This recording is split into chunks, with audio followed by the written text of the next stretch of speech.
Karibu katika moyo wa biashara ya dhahabu duniani. Karibu Dubai Gold Souk iliyoko Deira ndani ya jiji la Dubai, yaani United Arab Emirates.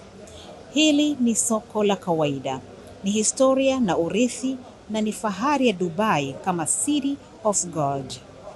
Dubai Gold Souk ilianza mwanzoni mwa karne ya 20 wakati wafanyabiashara kutoka India na Iran walipokuja kufanya biashara ya dhahabu kupitia Dubai Creek.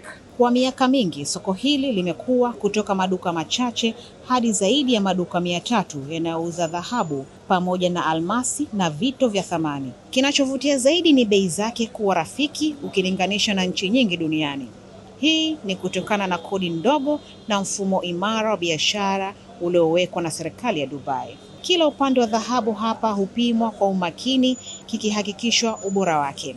Miongoni mwa vivutio vikubwa katika soko hili la dhahabu hapa Gold Souk jijini Dubai ni uwepo wa pete kubwa ya dhahabu yenye uzito wa kilogramu 64 inayojulikana kwa jina la Najmat Taiba. Nyuma yangu ndio hiyo Najmat Taiba yenye uzito huo wa kilogramu 64, na hapa haiuzwi, ipo kama kivutio na ni moja kati ya pete kubwa zaidi kuwahi kutengenezwa duniani.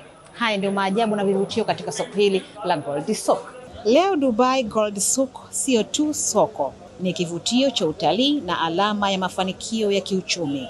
Na ni ushahidi wa jinsi Dubai ilivyogeuka kutoka kijiji cha wafanyabiashara hadi kuwa kitovu cha biashara ya kimataifa. Ukifika Deira, hujafika Dubai kikamilifu bila kutembelea Gold Souk. Hapa ni mahali ambapo dhahabu haing'ai tu, bali historia pia hung'aa. Kwa leo tuishi hapo. Mimi ni